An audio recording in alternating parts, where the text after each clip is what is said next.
રાજકોટના university road નજીક મોટા કાર્પેટવાળો ફ્લેટ શોધી રહ્યો હતો, તે પણ એમ્યુનિટીઝથી ભરપૂર અને એલોટેડ કાર પાર્કિંગવાળું. તો ચાલો દેખાડી દો. નમસ્કાર દર્શક મિત્રો, હું જિગ્નેશ વસાણી, નમા એસ્ટેટ કન્સલ્ટન્સીમાં આપનું સ્વાગત છે. જો આપે અમારી ચેનલ સબસ્ક્રાઇબ નથી કરી તો આજે સબસ્ક્રાઇબ કરો, જેથી અમારા નવા વિડીયોની અપડેટ્સ આપને મળતી રહે.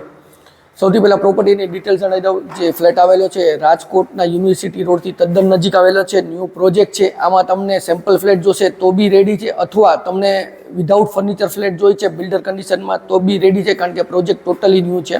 તો જે કાર્પેટની વાત કરી 1115 તમને આમાં કાર્પેટ મળી જવાનો છે. પ્લાનિંગ ખૂબ જ સરસ છે.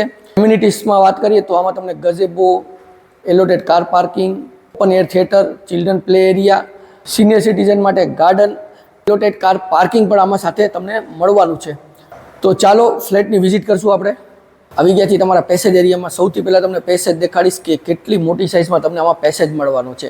જે એક ફ્લોર ઉપર 4 ફ્લેટ મળે છે અને 2 લિફ્ટ આપને મળવાની છે. તો આપણે જોઈએ પેસેજ એરિયા જે મોટી સાઇઝમાં મળવાનો છે. સૌથી પહેલાં હવે તમને દેખાડું કે ફ્લેટનું મેઇન ડોર. તો મેઇન ડોર છે એ ઈસ્ટ ફેસિંગ તમને મળવાનું છે. સાથે તમને જે સેમ્પલ ફ્લેટ દેખાડું છું તો એમાં સેફ્ટી ડોર પણ મળી જવાનો છે. અને જે એની હાઇટ કહીએ તો ઓલમોસ્ટ 7 થી 7.5 ફૂટની હાઇટ બી આપેલી છે, જેનાથી રીચ લુક ફ્લેટનો આવે છે. તો આવી ગયા છીએ તમારા લિવિંગ એરિયામાં. મોટી સાઇઝમાં તમે જોઈ શકો છો કે આ સેમ્પલ ફ્લેટ આપણે જોઈ છે. લિવિંગ એરિયા જોઈ શકો છો. મોટી સાઇઝમાં સિટિંગ અરેન્જમેન્ટ બી સેટ કરી શકો છો.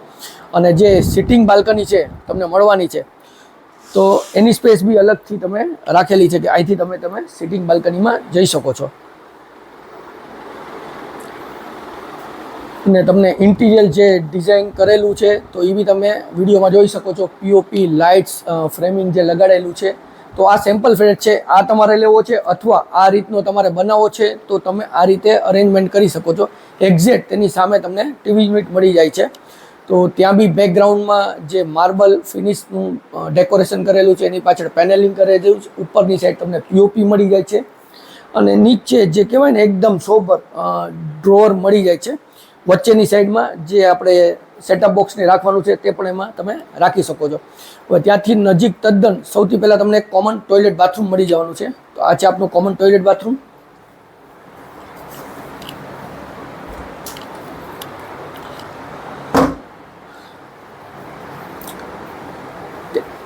ત્યાંથી જ કનેક્ટેડ તમને બેડરૂમ મળી જાય છે. તો આપણો આ છે ફર્સ્ટ બેડરૂમ. તો જોઈ શકો છો સારી સાઇઝ બેડરૂમની આમાં તમને મળવાની છે. અને ફર્નિચર આ રીતે કદાચ તમારે પ્લાનિંગ પ્રમાણે કરવું છે તો આ પ્રમાણે બી કરી શકો છો, અથવા આ ફ્લેટ તમને જોતો હોય તો સેમ્પલ ફ્લેટ બી તમે લઈ શકો છો. અહીંયા તમને કબોર્ડનું પ્રોવિઝન છે, સ્પેસ છે, તો અહીંયા તમે કબોર્ડ બી લઈ શકો છો. અને અહીંયા તમને સ્ટેન્ડિંગ બાલ્કની પણ મળી જવાની છે. તો ફર્સ્ટ બેડરૂમ જોયો. હવે તમને કિચન દેખાડીશ. તો સરસ જે કહેવાય ને કે મોડ્યુલર તમને અહીંયા કિચન મળી જવાનું છે. તો કિચનની સાઇઝ બી જોઈ શકો છો. એલ શેપ વ્હાઇટ બેન્ડ ટોપ મળી જવાનો છે. ટોટલી જે મોડ્યુલર કિચન છે તો બોક્સિસની જે બધા મોડ્યુલર કિચન તમને સાથે મળી જવાનું છે. ચીમની મળી જવાની છે. ગેસ લાઇન અવેલેબલ છે. અને ચીમની માટેનો પોઈન્ટ છે તે બી અવેલેબલ છે. આમાં બી પીઓપી લાઇટ્સ તમને સાથે મળવાની છે. અને મોટી સાઇઝમાં તમને જે સિંક કહેવાય આપણે ગેંડી કહીએ છીએ તે પણ આપણે મળી જાય છે. બેક સાઈડ એક્ઝેક્ટ તમને સર્વિસ ટેબલ, તો મોટી સાઇઝમાં સર્વિસ ટેબલ મળી જવાનું છે. એની બાજુમાં ફ્રીજનું પ્રોવિઝન મળી જવાનું છે. ઉપરની સાઈડ સ્ટોરેજ માટેના બોક્સિસ આપેલા છે, તેમાં પણ આપ સ્ટોરેજ કરી શકો છો. અને વોશ એરિયા, તો આ છે તમારો wash area with table top wash basin સાથે. તો અહીંયા તમને ફ્રીજની સ્પેસ પણ મળી જવાની છે. સાથે જ જે કહેવાય કે સ્ટોરેજ માટેનું, તો આ ફ્લેટમાં આ રીતના અલગ અલગ પ્લાનિંગ સ્ટોરેજ માટે નાનામાં નાની જગ્યા પણ આર્કિટેક્ટે યુઝ કરેલી છે. ત્યાંથી જ નજીકમાં તમને અહીંયા 4 સીટર અત્યારે ડાઇનિંગ ટેબલ રાખેલું છે, પણ 6 સીટર તમે સેટ કરી શકો છો, કારણ કે એનું મેઇન ટોપ મોટું છે. ત્યાંથી જ કનેક્ટેડ અહીંયા બી એક નાનું તમને સ્ટોરેજ માટેની સ્પેસ મળી જાય છે, જ્યાં દાદા અત્યારે બિરાજમાન છે. અને મોટું સ્ટોરેજ જે કહીએ આપણે કે મોટી વસ્તુ રાખવા માટેનું, તો આ તમારું મોટું સ્ટોરેજ પણ આમાં તમને મોટી સાઇઝમાં મળી જવાનું છે.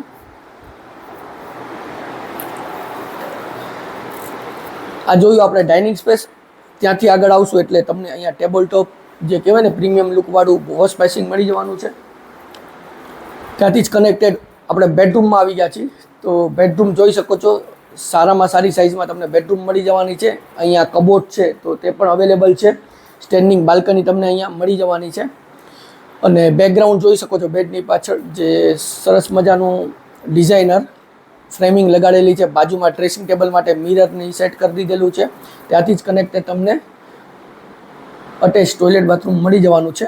અને જેમાં પ્રીમિયમ ક્વોલિટીનું જે બાથ ફિટિંગની છે સેનિટરી વેર તે વર્મોરા અને પ્લમ્બિંગ છે બધું જેગુઆર આપણે મળવાનું છે. તો આપણે જોઈએ સેકન્ડ બેડરૂમ. ચાલો મારી સાથે આપણે થર્ડ બેડરૂમની વિઝિટ કરશું. તો આ છે માસ્ટર બેડરૂમ. તો માસ્ટર બેડરૂમની સાઇઝ તમને દેખાડી દઉં. સૌથી પહેલાં કે મોટી સાઇઝ તમને આમાં મળી જવાની છે. સાથે જ તમે મારી બેક સાઈડ જોઈ શકો છો કે સ્ટેન્ડિંગ બાલ્કની પણ આપણે મળી જાય છે. પ્રોવિઝન જોવો અને જે કહેવાય કે સ્પેશિયસ, તો આ માસ્ટર બેડરૂમ મોટી સાઇઝ છે. અહીંયા કબોર્ડની સ્પેસ છે તો અહીંયા આપણે કબોર્ડ પણ મળી જાય છે. સેકન્ડ જે તમને સ્ટેન્ડિંગ બાલ્કની મળવાની છે તો એક અહીંયા સ્ટેન્ડિંગ બાલ્કની આપણે મળી જાય. એક્ઝેક્ટ તેની સામે ટીવી યુનિટનું પ્રોવિઝન કરેલું છે. ઉપરની સાઈડ એસી લગાડેલું છે. પીઓપી લાઇટ્સ અને કલર તો સરસ મજાનું ઇન્ટિરિયર કરેલું છે. અને જે ડ્રેસિંગ જે રેડી થવા માટેનો અહીંયા ફૂલ મિરર પણ આપી દેવામાં આવેલો છે. હવે એને જ કનેક્ટેડ તમને અહીંયા અટેચ ટોયલેટ બાથરૂમ મળી જવાનું છે.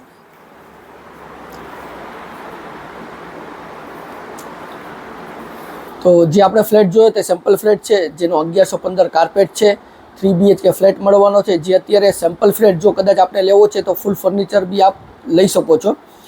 આમાં તમને એમ્યુનિટીઝમાં વાત કરું તો જીમ મળી જવાનું છે, ગઝેબો મળી જવાનું છે, ઓપન એર થિયેટર મળી જવાનું છે, ચિલ્ડ્રન પ્લે એરિયા મળી જવાનું છે, ગાર્ડન મળી જવાનું છે અને સાથે એલોટેડ કાર પાર્કિંગ પણ આપને મળી જવાનું છે.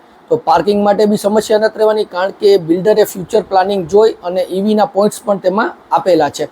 તો દર્શક મિત્રો, ફ્લેટની વધારે વિગત જાણવી છે તો ડિસ્ક્રિપ્શન બોક્સ ચેક કરો, કમેન્ટ કરો, સ્ક્રીન ઉપર નંબર આપેલા છે તેમાં પણ અમારો સંપર્ક તમે કરી શકો છો.